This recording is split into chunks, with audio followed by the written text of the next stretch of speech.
Hi everyone, so today we are going to be discussing my least favourite books of 2020, also known as my worst books, but I didn't want to seem so harsh. I did have a lot more one-star reads than I usually do, but I also read like twice as much as I usually do, so I guess I can't really be mad about that. The typical disclaimer, you might like these books, and that's okay. I don't like these books, and I'm not like attacking the author or attacking you if you do enjoy it. And just because 2020 was a bad year doesn't mean I'm not allowed to be a critical reader. Sometimes you just don't enjoy things. Okay, so I'm going to combine number one on the list, which is the worst book that I've read. I'm going to combine the two together because they're in the same series. Can you guess what it is? Actually, that's a good question. Can you guess any of the books that are going to be on this list? Like, place your bets now. So we're going to start off with my 10th worst book. Is that right? We'll go with it. So number 10 on this list is going to be The 12 Dates of Christmas by Jenny Bayliss.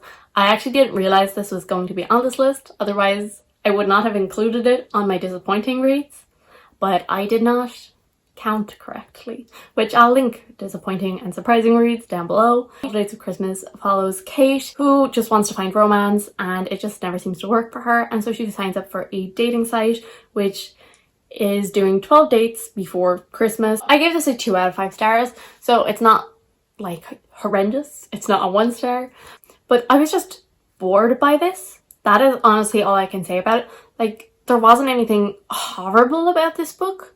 I just found it very boring and I found it very repetitive. That's literally my only complaint kind of about this. I just felt kind of nothing about this really. It's really hard to discuss it because I just feel kind of ambivalent towards it. Like, I don't think the characters were very well developed. I didn't get the chemistry between any of the romances, and I thought all of it was very repetitive. All of the dates had the same reason for not being good enough for her. Most of them weren't over their exes, and it just got really annoying by the end. And unfortunately, it just wasn't for me. Also, there was a lot of grammatical errors in there and spelling mistakes and stuff. So then book number 9 on this list is going to be Midnight Sun by Stephanie Meyer. I gave it a 2 out of 5 stars again. So this is Twilight, but it is told from Edward's point of view, and it's just not great. I've said the same thing over and over when I talk about this because it's literally the only feelings I have about it. Number 1, way too long. Number 2, it was really uncomfortable being in Edward's head. I did not enjoy it whatsoever. He is very creepy. But the reason why it isn't a 1 star is number 3. I really did actually enjoy the insights to the Cullen family, and we got some flashbacks of their history, and we got some kind of fun moments of them in the present. And then number 4, it was also just, it was a bit of fun. Yeah, it was kind of a bit of a laugh, but it definitely wasn't good. So then number 8 on this list is going to be The Ballad of Song, and Snakes by Suzanne Collins. This is a book that is on a lot of people's worst or most disappointing books of the year. When I immediately finished it, I was actually like, yeah, that wasn't too bad. It was like a 3 star. And then the more I thought about it, the more I hated it. This follows President Snow in his younger years. It is the year of the 10th Hunger Games, and his class are the mentors for the districts, and President Snow gets stuck with being the mentor for the District 12 girl. And honestly, I can't remember a single thing that happened in this book. I didn't really like anything that happened. I found myself kind of dragging through it a lot. I thought it was quite boring, and I just think there was a lot more interesting things you could do. The development of Snow into the villain wasn't done well. Like, it happened very quickly at the end, I think. Like, yeah, we saw him throughout the book being, you know, pretty terrible, but they were only glimpses, and a lot of the time he was like doing like pretty good stuff, I suppose. He saw the tributes as like people and all of that, and it just felt very weird. I think Suzanne Collins tried to portray him maybe a bit too sympathetic, and in the end I didn't feel sympathy for him. I just felt annoyed by him. So I think she could have done a far more interesting story. Hey Mitch. But unfortunately, it was not to be. And book number 7 on this list is going to be A House of Earth and Blood, Crescent City by Sarah J Maas. I enjoyed it more than I thought I would. Like, I still didn't love it, obviously. It's on my least favorite books of the year. But maybe actually I probably should have moved that up. Okay, yeah, I'm actually lying. I prefer that to The Ballad of Song, and Snakes, thinking about it. Do I prefer it to Midnight Sun? Maybe. I don't prefer it to 12 Dates of Christmas, though. Okay, so this is actually number 9. Okay, this follows Bryce, who is half fae, half human. She lives in Crescent City. A terrible event happens and she is left to kind of pick up the pieces afterwards. And then a couple of years later, a crime happens and they recruit Bryce to try and solve it, and she gets appointed her own bodyguard, which is Hunt, who is a fallen angel. And in typical Sarah J Maas fashion, you can guess what happens. So, I did not hate this book. There was actually some moments in there that I quite enjoyed, but in general, I was just kind of meh about it, I suppose.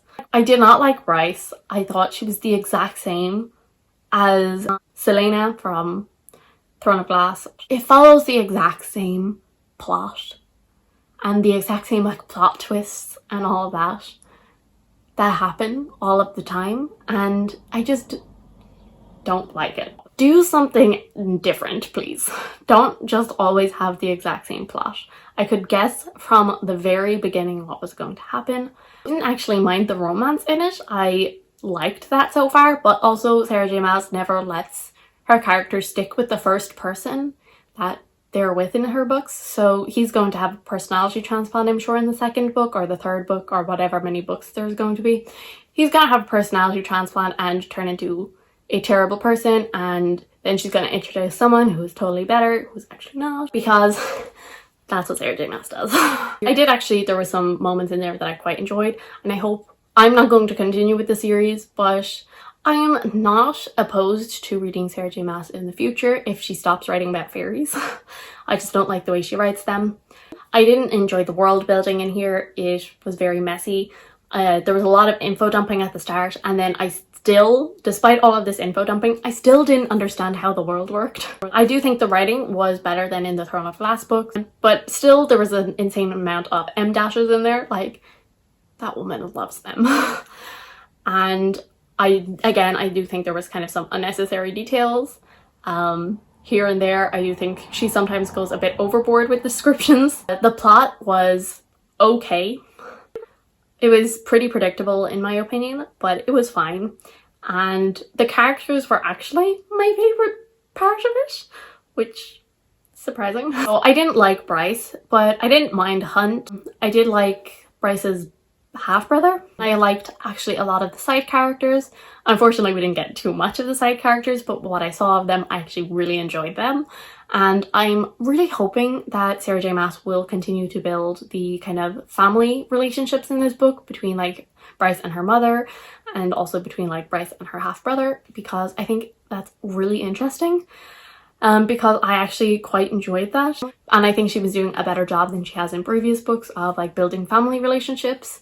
And as I said, if one day in the future she brings out a book that is not fairies, I would definitely pick it up, especially if it has like family relationships and all of that, because I can see a lot of potential for her to like write like really good like friendships and family relationships. But she kind of prefers to focus on romance. Number 6, this is going to be Skullduggery Pleasant, Bedlam. I honestly don't know which book this is because I read 2 books from the Skullduggery Pleasant series this year, and I didn't really like either of those.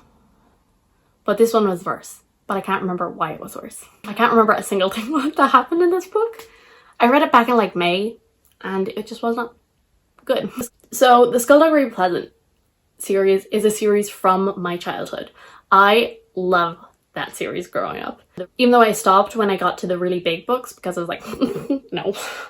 But I actually reread them a while back, and I actually really enjoyed them still. The original series, which I think is 9 books, and it follows a young girl called Stephanie whose uncle has just died and he has left her everything, and she soon discovers a world of magic, and she kind of gets recruited by a detective, Skullduggery Pleasant, who is a skeleton.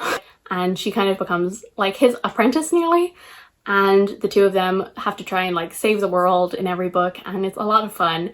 And there's like elemental magic and all of that. It was only like 2 or 3 years ago that I actually reread the series. I still really enjoyed it. I actually thought it was still pretty strong. Like, the writing isn't maybe the best and all of that, but like it was like interesting, and it was a lot of fun, and it's very fast paced.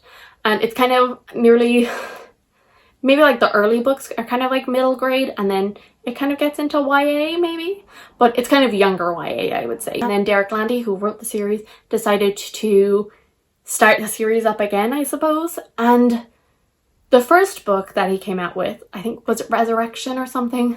I did enjoy that. Not as much as the original series, but I enjoyed it.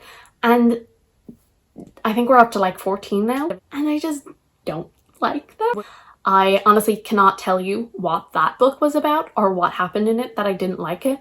I'm just was so bored by it, and I think I'm going to not read any more of the new releases. I think I will just leave them alone and leave it as a precious childhood series. And if I ever feel like it, I will reread the originals, but I'm not going to continue with the continuations. Number 5 on this is Lumberjanes Volume 1. And this, kind of like Skullduggery Pleasant, I honestly can't tell you why I didn't like. I can't tell you anything about this. I just didn't enjoy it. It's a graphic novel that follows, I think, about 6 girls at this summer camp where like weird and magical things keep happening. And again, this is a 2 out of 5 stars. And I was just bored by it. Nothing happened in it, in my opinion. And I was just really bored. That is the only thing. I thought it was very confusing, and I liked the art style in it, but I didn't enjoy the plot of it. Was there a plot? It just felt very messy, and I couldn't tell the characters apart. They were saying like what their names was, and then I was like, wait, which character is that? They had no distinct personality really, and that was a bit of a shame, because one of like the artist is Noelle Stevenson, who wrote Nimona, and that is, I give that a 4 out of 5 stars, and I really enjoyed that, but this just was not for me. The word that we're going to talk about is The Princess Diaries by Meg Cabot. This did not age well. I loved the movie. The movie is 10 times better. Watch the movie, guys. Just watch the movie. I did not enjoy this at all, and as I said, the main problem is there was things said in it, and I was like, ooh, the characters were just really unlikable. They were terrible people, and there was like this friendship, and I was like, why are ye friends? Because you're clearly terrible for each other. So this follows Mia, who discovers that she's the princess of this country called Genovia, and she has to like take princess lessons to prepare to become the queen one day, and I just did not enjoy it at all. The movie is better. Just watch the movie, guys. Just watch the movie. Also, what was Mia's obsession with her boobs? Like, what teen acts like that? No teen acts like that. So now we're into my 1 stars. So these are my 3 least favorites of the year. And so the first one I'm going to talk about is Witches of Ash and Bron by E. Latimer, and I did not enjoy this. May was just a really bad reading month for me. Like, I read a load of 1 and 2 stars in May. I just did not enjoy this book whatsoever. And it follows, I don't even know what her name is, but she has OCD and she is bisexual. She is a witch, and then another coven comes to town, and there are murders happening, and they have to solve it. And there was some great representation in here. There was OCD rep and bisexual rep, and there was a female-female romance, and it sounded like something I would really enjoy. It's set in Ireland, and it's, you know, kind of some like Irish mythology and all of that, and I did not like it. It took me like a month to get through it. I was like chipping my way through it slowly, and I just did not enjoy it whatsoever. The characters were really boring to me. I can't remember a single thing about them. The plot, like, it was a mystery, but also we knew who was doing it all along. And so we were just waiting for them to figure it out. And the writing, I didn't like the writing. It was just really boring and really slow, and I thought the characters were not very interesting, and I thought there was no chemistry, and it was just very blah to me. Book number 2 on this list, you may have known that this would be here, and that is Fable by Adrian Young. I read this again for the YA Goodreads video, and oh, I hated it so much. I hated it so much. I will link that video down below, but this was the most boring book I have ever read.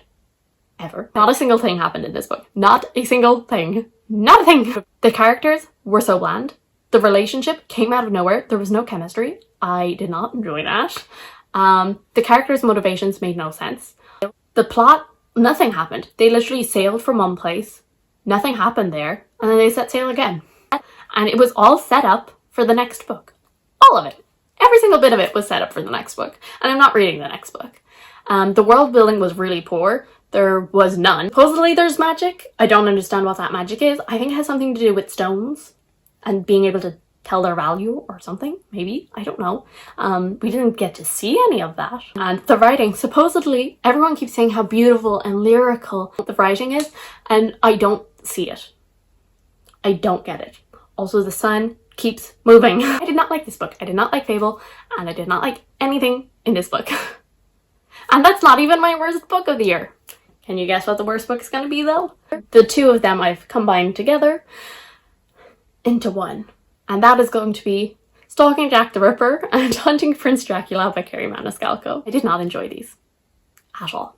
So this follows Audrey Rose, and she is not like other girls. She likes bodies and blood, and she wants to perform autopsies. And Jack the Ripper starts killing, and she decides that she's going to prove herself, and so she starts hunting him down and all of that. And then Hunting Prince Dracula is in Romania, and again, she's not like other girls, and she has to prove herself.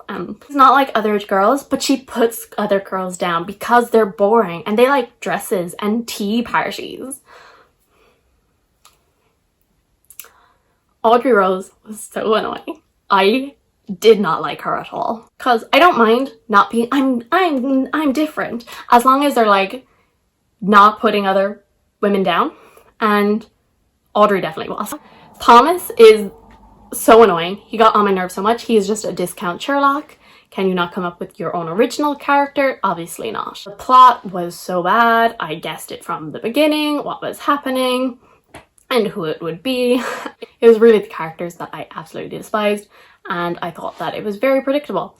I think I saw maybe Paperback Dreams in her review, like Goodreads review. It said something about like being the Kids Bop version of Jack the Ripper's crimes, and I agree with that. And what really annoyed me, there was definitely a lot of historical inaccuracies, and she changed them to fit her plot and all of that, which I can kind of understand. That is a thing that historical fiction writers do. But what really got me about it was she wrote in her author's note at the end that she wanted to give a voice to these victims and tell a story for them, kind of. And I was like, yeah, that's really nice and all of that. Except for the fact she didn't even name one of the 5 victims. She named one of 2 victims that wasn't confirmed to be Jack the Ripper's, but she didn't actually name one of the 5 confirmed victims of Jack the Ripper, and left her unnameless. She was one of the 2 that was killed on the same night, and she was just like the other one that was killed. And I was like, you say you want to give them, you want to tell their story, and you want to give them their moment and all of that, and then you refuse to even name her. And it really rubbed me the wrong way. In Prince Dracula, I actually like that a little more, but I think that's because I wasn't not familiar with like Romania and its like history and all of that. Whereas Stalking Jack the Ripper, I know a lot about Jack the Ripper, and I've read up on it and all of that, and this wasn't it. So I still really did not like Hunting Prince Dracula, but I liked it slightly more. And I thought I was gonna like give it like at least a 2-star until the end, when things just went weird. That's literally all I can describe it as. It was just weird. That is all. Those are my least favorite books of the year. Do you agree with them? Do you disagree with them? You can tell me. Like, if you loved one of these books, tell me and tell me why you loved it, because I'm always interested in seeing other people's point of view, but unfortunately it just wasn't for me. I do hope you enjoyed. If you did, subscribe, and I will see you all in the next one. Bye!